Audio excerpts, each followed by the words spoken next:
¿qué es esto del decrecimiento? Cuando la gente dice, yo estoy aquí en esto del decrecimiento. Porque cada uno tiene su... Esto es como el ecofeminismo, ¿no? Que cada una, hay tantos ecofeminismos como ecofeministas, pues hay tantos decrecimientos como personas decrecentistas. Que puede ser una teoría, una perspectiva histórica, un modelo de organización. A ver, y esto es mi decrecimiento, lo que yo creo. El decrecimiento es algo que ya tenemos aquí. Es un contexto, una circunstancia, donde nos desarrollamos. Porque no podemos decir que tenemos una perspectiva decrecentista porque queremos decrecer. Eso sería lo mismo que decir que hay posibilidades de seguir creciendo y que cada uno toma un camino, el que les parezca más interesante. La realidad no es esa. Lo que nos dice el contexto en el que nos movemos ahora mismo, energético, medioambiental, en términos de biodiversidad, en términos agrarios, de superficie agraria útil, es que estamos decreciendo, que hay un menor acceso a los recursos naturales que necesitamos para mantener una vida digna y mantenerla nuestra generación y las siguientes generaciones. Porque la realidad, y no lo decimos nosotros, no lo dicen organizaciones ultraecologistas, ni lo dice gente muy revolucionaria, sino que lo dice el Banco Mundial, el Fondo Monetario Internacional, por supuesto la ONU o la FAO, es que tenemos un decrecimiento en el acceso a recursos. ¿A todos por igual y de la misma manera? No, eso es cierto. Hay recursos que no es que estén ahora mismo en riesgo de que no hayan más, pero desde luego lo que no los podemos es coger de manera tan económica, tan accesible, tan fáciles como lo podíamos hacer hasta ahora.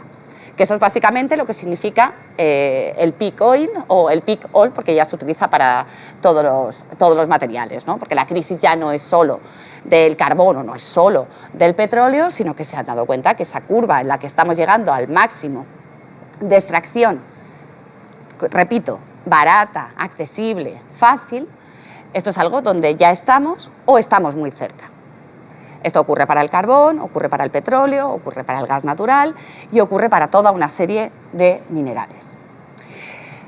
Que se están produciendo muchísimos alimentos es una obviedad.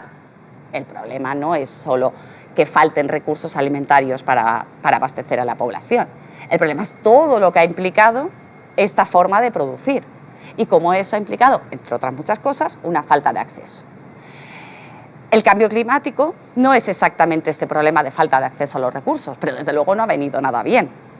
¿Por qué? Porque algunos recursos efectivamente sí estamos con menos posibilidades de acceder a ellos a consecuencia del cambio climático. Por poner un ejemplo, el caso del agua, porque probablemente sea el caso paradigmático en nuestro territorio.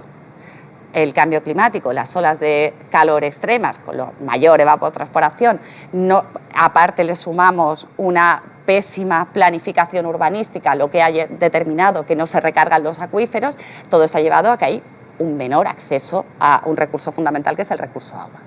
Entonces se cruzan varias cosas, pero entre las que la falta de acceso, el problema de que tenemos que combatir un cambio climático que necesariamente implica que hay que consumir menos minerales para evitar, menos combustibles fósiles para evitar el aumento de gases de efecto invernadero, al final te va llevando en un caminito que dice aquí solo hay una posibilidad y es que reduzcamos los consumos, reduzcamos las producciones y nos mantengamos dentro de los límites biofísicos del planeta que están muy sobrepasados en prácticamente todos los puntos que la ONU recoge como los grandes hitos que tenemos que cumplir.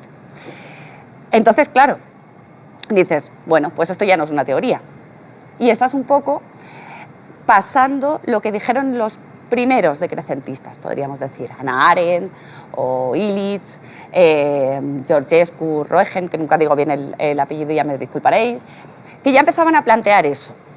Pero, claro, lo planteaban todavía como una teoría, porque ciertamente, aunque ya se estaban dando las señales, no tenían el nivel quizá de claridad que tenemos ahora mismo de que es algo que ya está aquí. Y entonces ahí entramos en la esfera de Carlos Taibo, que a mí me parece muy interesante lo que plantea, que entonces ya da un paso más allá y dice, pues con todo esto, si no podemos producir tanto, porque no podemos consumir tanto, chao capitalismo. No puede ser un proceso decrecentista como tenemos ahora mismo dentro del contexto capitalista. Con lo cual el decrecimiento es condición sine qua non para este cambio de sistema, podríamos decir. O sea, es profundamente anticapitalista. Y un paso más allá, que para mí es el más interesante, creo que es la persona que lo ha razonado de manera más completa, es el que plantea Yayo Herrero, que dice efectivamente hay que combatir la fractura metabólica, o sea, no podemos seguir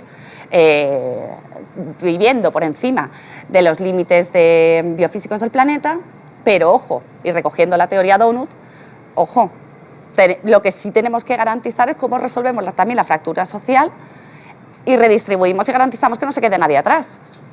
Porque yo ahí no estoy del todo de acuerdo con Carlos Taibo, o sea, el decrecimiento no va a implicar necesariamente la caída del capitalismo.